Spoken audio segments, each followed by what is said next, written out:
Today on Upfront, Donald Trump plans a new play in Wisconsin. But is the state and the election still within his reach? I'll talk about the state of the Trump campaign with one of his most prominent Wisconsin supporters, Milwaukee County Sheriff David Clarke. Plus, after the election, what happens next for Republicans? It's my question for Republican Congressman Reed Ribble. And hackers try to breach state election systems. Today on Upfront, what's being done to safeguard voting in Wisconsin? Covering the issues important to Wisconsin. This is Upfront with Mike Goucher. Hello again, everyone, and welcome to Upfront. Republican presidential nominee Donald Trump returns to Wisconsin tomorrow with a campaign stop in Green Bay.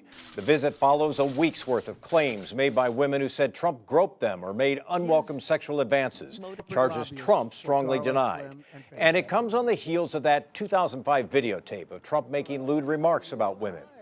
In response, Trump has hammered Democrat Hillary Clinton for her treatment of women who claim they were victims of Bill Clinton's sexual misconduct.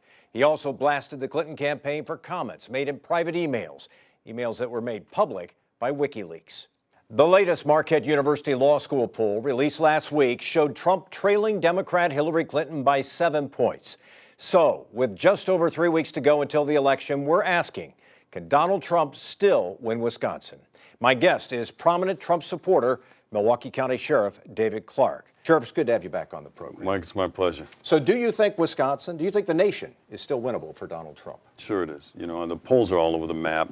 I don't pay much attention to the polls. I've always said, you know, I'm a veteran of elections myself. The only poll that matters right now will be the one on November 8th when the American people get to go and cast their ballot.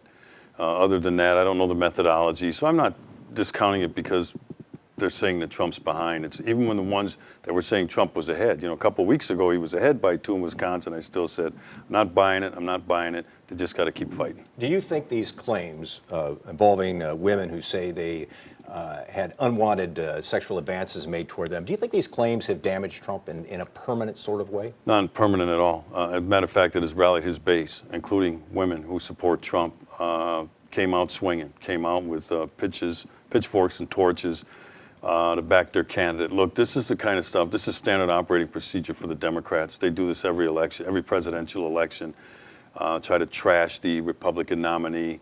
I'm not going to, concern myself anyway. You know, some of the stuff he said, of course, was inappropriate. It was 11 years ago, which doesn't make it okay. Why are they using that now? But you mentioned Bill Clinton, who did not just talk lewd and say some off-color comments. He actually acted them out in the Oval Office in real time. Everybody knows it. And at the time, Mike, what was interesting is the same people who have this full, attitude of being appalled by what he said.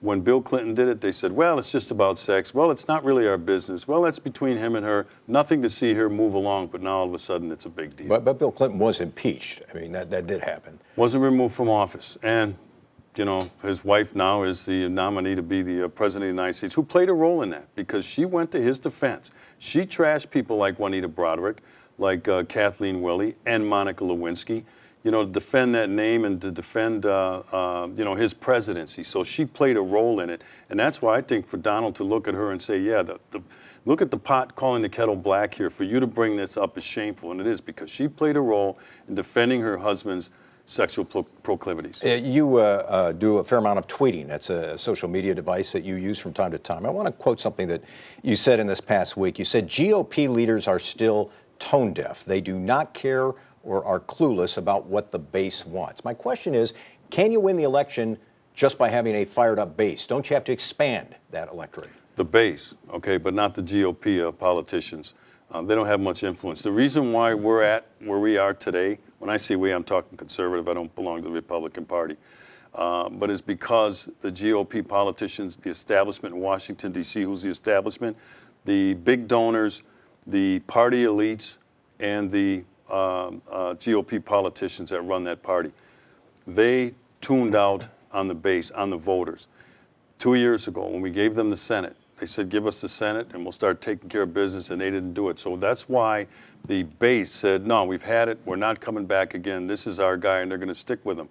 But I'll tell you, I think it's shameful. I really do. For some of these GOP people that jump ship over the weekend over this instead of standing and fighting. You look at some of the stuff that Mrs. Bill Clinton has been accused of: corruption, lying, the Clinton Foundation, the email, the secret server. You look at all that stuff.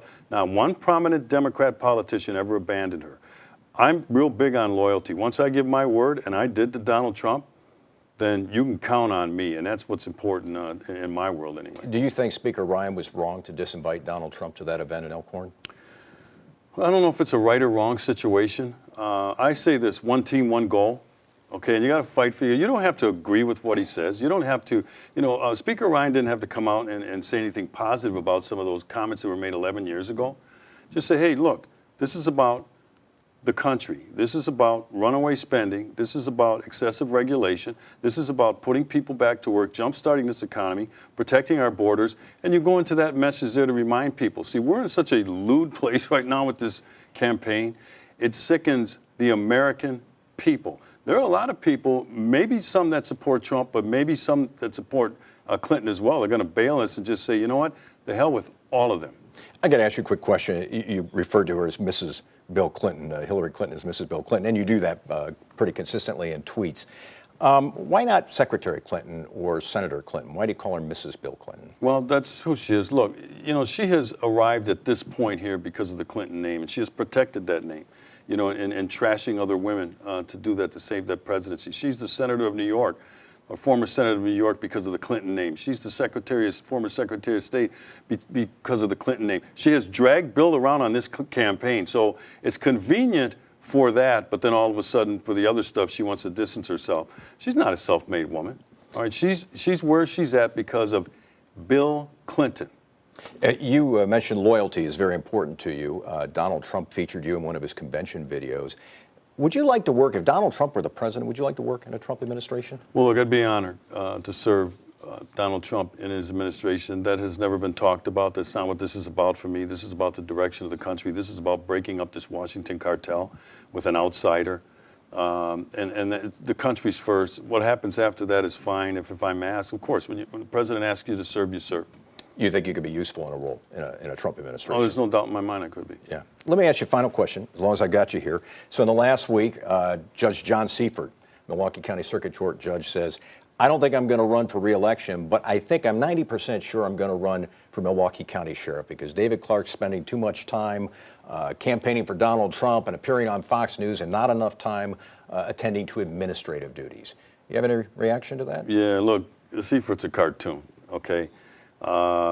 He can run for sheriff. Anybody can run for. You can run for sheriff. I welcome that. That's kind of what this whole thing about in terms of representative democracy. I'm 2 years away. All right, I'm at the midpoint of my term here, and I'm focused on what I'm supposed to be doing today. Obviously, if Judge Seifert is making these claims of what I'm doing, then he must be stalking me, or he must be suffering from what I call Clark derangement syndrome. I'm living rent-free in his head. Milwaukee County Sheriff David Clark, a strong supporter of Donald Trump. We appreciate you being on the program today. Blue Lives Matter. Next on Up Front, the Trump effect down ballot. I'll be asking Republican Congressman Reed Ribble what the top of the ticket might mean for the rest of the ballot. And later, election security. Will hacking be a concern on Election Day? Up Front with Mike Goucher, brought to you by the American Transmission Company and the Wisconsin Corn Growers Association.